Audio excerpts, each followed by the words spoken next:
Yeah. Yeah, I had an amazing team. Yeah, just a good-looking team. They get an amen? So we went out and you know, I had Smoke Shop on there, and then there was a bus stop that was close by, so we ended up going over there to look at the smoke shop, but it looked like it was closed down. So then as we were pulling around to the bus stop, we noticed that there was some people that are around, so we went and we stopped by, and then we were all looking, and Roy had red hair, I had red hair, and then who? Somebody else had red hair? He had a picture of red hair.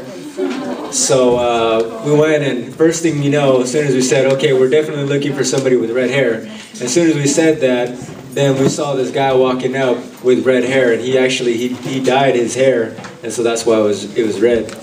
So we went over there to go talk to him, and yeah, you started talking to him first. You want to share about it?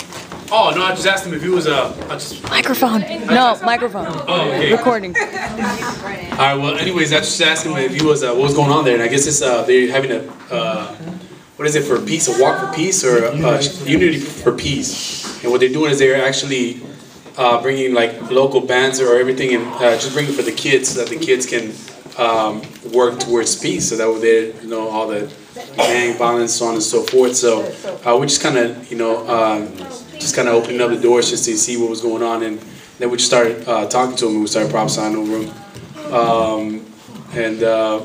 What was it? It was, you gave him the picture, and you want to share about your picture? Okay, I have the most terrible picture. It doesn't make sense. That means it's good. Yeah. So I was like, Apollo is like, what is this? What is this? I'm like, don't worry, if you find the person, you'll find out. So, but the guy have red hair, you know. I put the red hair and everything. So I explained to him, you know, like whatever the picture meant. And so by the time I could ask him, can I give the picture to him? He's like, he always said, can I have it, you know? And so it was like the most horrible picture, but he was you know, he was excited to receive it after, you know, he received the message. So that was just cool. Wow, that was cool. Did you share something? Yeah. It was a terrible picture, but it looked just like him. He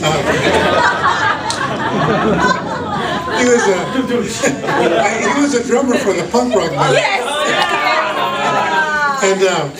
And Maria told him about the green grass at the feet on the picture, and the grass is always greener, a better place, and she was telling him he's in a better place, something like that. So I told him he reminded me of a watermelon, you know, green on the outside and red on the inside, like his hair, and sweet.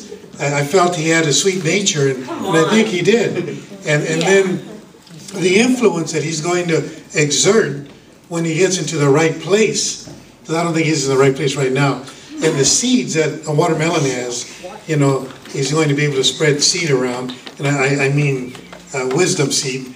But it was just so interesting that he sat there and let us talk to him while they were unloading his stuff for him. And then he said he was an ice hockey player. Our son plays ice hockey and roller hockey. And so when he started talking about pain, I mean, our son always has pain from, you know, hockey. He's a hockey player. So I can understand his pain that, you know. Yeah. So, and you picked up on the pain. Yeah, I felt like the Lord said his knees. And so, and then you had back on your map too. So I asked him, I said, do you have anything going on, you know, physical pain in your body? Is it your knees or your back? And he was like, well, yeah, my left knee, you know, it's got pain in it. And then we talked to him for a little bit longer, and then he said, yeah, I have back pain too, you know, that was irritated. So we prayed for him, but it was kind of, he was looking at the rest of his band, you know, unloading all the stuff. So we couldn't really tell, you know, if he said he didn't have any pain after we prayed for him, but I don't know if he had it right before. But he was rocking out, dude. Yeah, he was rocking out. He was playing. Yeah. So he was playing for the punk rock band that we went into. So we went around the corner, and we go in, and we were trying to check out what was going on, where all the people were at. And they had a sign on there that said $8. And so we went to go talk to him, and you know, Pastor Roy, he said, no, we're here for a church. You know, we're going to pray for people. And so then God started to talk to me about her, and he said that she was really into family, and also that she had back pain. So I just started to prophesy over her. You know, I was like, yeah, you got a heart for family and this and that. And she was like, yeah, yeah. And then some people kept coming in trying to buy tickets. And I was like, hey, do you have back pain? And she was like, well, actually, yeah, I do. And so we ended up going around, you know, after the people paid for the tickets, and we went around the back, and you laid hands on her. Do you want to share about that? Yeah, I shared the paper because I put something about back pain, about discs, about metal plates and everything, because that was what God was showing me. So I'm just with metal plates, you know, all those things. And I'm like, look, this is exciting. I was laughing when she was saying she have, you know, dicks in the back. I was just laughing, you know. It was horrible. She was explaining a horrible thing, but it was just funny. I'm like, oh my gosh, this is awesome. You know, God just want to love on you, you know. So we prayed for her, and she said she normally have like terrible pain like after a long day, but at that time she would ask him like how many the level, and she's like around like 7, you know. And so she stood up and we prayed for her, and she's like it's like around 6.5, you know. And so we just kept on praying for her. And the crazy thing that I love, she's like, I think, because I will only talk about dreams, I will pass on the mic to him pretty soon, and she's like she's like, I think I have a dream about 4 people, about 4, you know, and it was 4 of us that were there, so that was just cool. I'll pass it on. Yeah. Hey, guess what though? We see Jackson out there. Did you see him? Yes. Yeah. But anyways, right? So just to reiterate on Marie's picture, the guy looked like a buff midget, but looked like you do. Nah, but anyways, when we got to talk to what was her name? Maria? I don't remember her name. Michelle. There we go. Michelle, yeah. I just feel like the Lord. Well, just feel like the Lord said, I seen her flowers, and then I asked her if she ever had a dream of opening up her own flower shop, and she said, yeah. So I said, well, get ready. I told her I believe that it's coming sooner than you expect. But I also asked her if she was also a dreamer, and she said yes, and that's when she shared about that. She actually had a dream where she seen 4 people kind of like in the same scenario as today. And I said, well, the Bible talks about,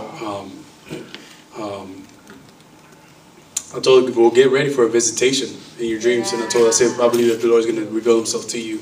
And your dreams show you that, because she was somewhat confused about religion. Yeah, she was open to all spirituality. Yeah, so I was about to tell her that we hate religion too, but yeah. So, but yeah, so yeah, that was and then that. You had a word about the guitar. Oh, the other guy, I asked him if he loved to play the guitar. He's like, yeah. It's like, I was like, oh yeah. It's like, what do you like, blues? And he's like, yeah, he's blues, and he plays a what is it called, that Argentinian dance, the flamenco. That. And so just share about that, and something else I told him. I can't remember exactly. It's amazing.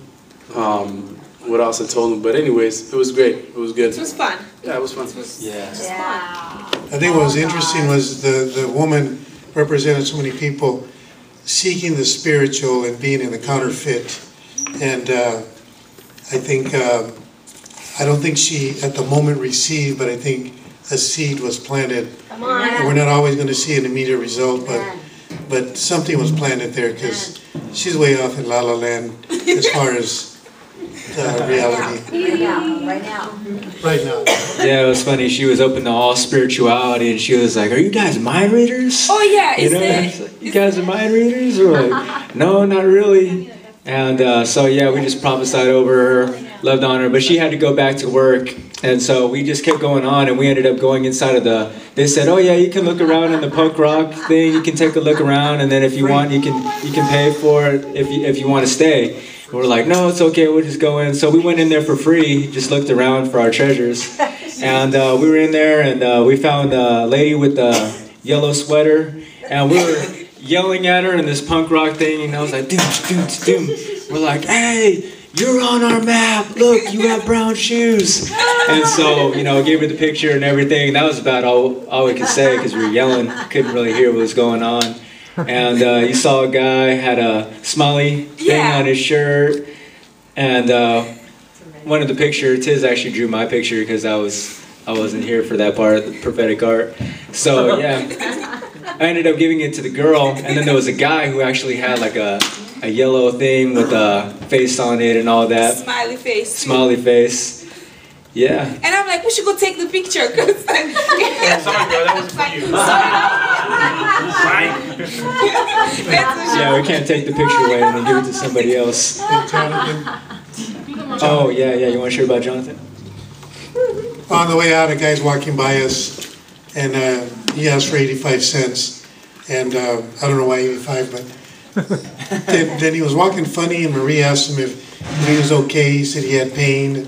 Picks up his shirt, shows us where his pain is, and I don't know if he was high on something, or mental, but anyway, we wanted to pray for him. He lives in the area. Asked him if he knew where Independence Park was. He does. He lives by there. Told him we'd be there tomorrow. There'd be food, and he said, "I knew somebody would be out there with food." He said he'll be there tomorrow, and I really felt like I'm struggling to give him $1. You know, sometimes your heart of man wants to give, but in the spirit, it's a no. And as we were leaving, I thought, should have gave him the $1. But then I heard, silver and gold have I not, but what I got I'll give to you. And we gave him what we had of the Lord. He didn't need the $1. No telling what he was going to do, but we had a little bit of interaction for him and prayed for him, or with him.